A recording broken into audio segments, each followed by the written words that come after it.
नमस्कार, सत श्री अकाल, आदाब। मैं आपका पवनीश यादव। आप देख रहे हैं स्वतंत्र आवाज में, आपका स्वागत है। मैं फिलहाल मौजूद हूँ जंतर मंतर पर, दिल्ली का ये जंतर मंतर, जहाँ पर एक आंदोलन की एक भूमिका होती है। अगर जंतर मंतर का नाम आता है तो पहले ही दिमाग में एक सिनेरियो फिट हो जाता है कि आंदोलन किसी भी मुद्दे को लेकर हो सकता है, लेकिन वो आंदोलन होता है जब लोगों की जन समस्याओं के साथ भारी भरमार होती है और उन जन समस्याओं को लेकर वो छात्र छात्राएं हों, चाहे वो किसान हो। फिलहाल मैं जंतर मंतर पर हूँ, तो यहाँ छात्रों का आंदोलन हो रहा है और इन छात्रों के आंदोलन को देखने के लिए, कवर करने के लिए, यहाँ पर जो सब लोग छात्र छात्राएं उनसे बात करने के लिए मैं यहाँ मौजूद हूँ।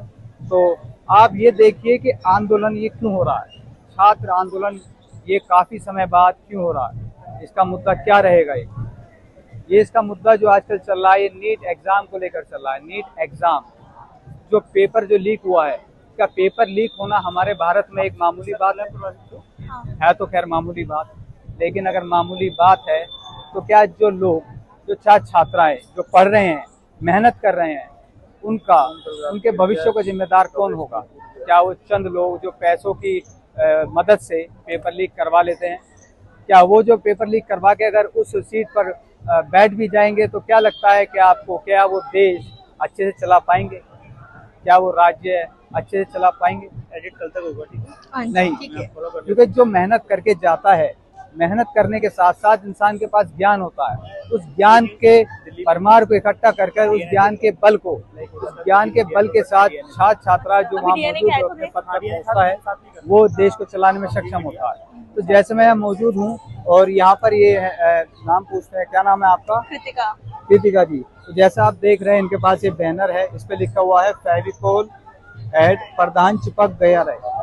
तो चिपक गया रहे, देखिए ये एक इनकी क्रिएटिविटी है। ये क्रिएटिविटी ये दर्शाती है कि इन्होंने इस नीट एग्जाम को लेकर, धर्मेंद्र प्रधान को लेकर क्या जो सिनेरियो चल रहा है, इसके बारे में जानते हैं। कहाँ से हैं आप? दिल्ली महरौली से। आप क्या पढ़ाई करते हैं आप? मेरी टीचिंग की प्रिपरेशन हो गई है, अभी मैं एग्जाम्स की तैयारी कर रही हूँ। एग्जाम की तैयारी कर रहे हैं। तो ये जो आपने बनाया है, ये फेविकोल एड प्रधान चिपक गया रहे, तो इसका ये कैसा आपके पास क्रिएटिव है? क्या हम ये बनाना, इस तरीके से हम अपने प्रोटेस्ट में इस चीज को हम कर सकते हैं? ऐसे बहुत सारे मीम चल रहे हैं कि धर्मेंद्र प्रधान की चेयर पे एक फेविकोल लगी हुई है, तो उसी को दिमाग में रख के मैंने बना दिया है। अच्छा, तो क्या लगता है कि ये जो बीजेपी वर्सेस सीजेपी का ये जो आंदोलन चल रहा है यहाँ पर, इसके बारे में आप क्या कहते हैं? देखिए, बीजेपी वर्सेस सीजेपी नहीं चल रहा है। अच्छा। ये बस हमारे मुद्दों की बात करी जा रही है, स्टूडेंट्स की बात करी जा रही है यहाँ पर। ये और ये कोई वर्सेस नहीं चल रहा है, कौन अच्छा है कौन बुरा है ये नहीं चल रहा है। अगर यहाँ पे कांग्रेस होती, कोई और पार्टी होती, तब भी हम लोग यहाँ पर आते हैं। बस हमारी हक की बात होनी चाहिए। तो ये पेपर लीक मामला इतना आसान है? ये हमारे देश में पेपर लीक हो जाते हैं और इस सरकार में तो इतने पेपर लीक हैं। इस सरकार को तो खैर हम लोगों ने, जनता ने वोट देकर ही बनाया है। क्या जनता को अब लगता है कि ये गलती इन्होंने करी थी? देखिए, आप कोई भी पार्टी चुन लीजिए, इससे पहले भी पेपर लीक होते आए हैं। ये नहीं है कि बीजेपी के टाइम पर ही पेपर लीक होते हैं। हर गवर्नमेंट पेपर लीक करती है और अकाउंटेबल कोई नहीं होता है। इस मुद्दे पे ध्यान ही नहीं देते हैं कि पेपर भी लीक हो रहे हैं। ये भी एक मुद्दा हो सकता है। तो उस आगे से जो भी गवर्नमेंट चुनकर आएगी, चाहे कोई भी पार्टी आएगी, वो इन बातों पर ध्यान रखेगी कि हमें ऐसे काम नहीं करने हैं। जो लोग पेपर उसमें शामिल हुए हैं, उनको कड़ी से कड़ी सजा देनी है। ये इम्पोर्टेंट है।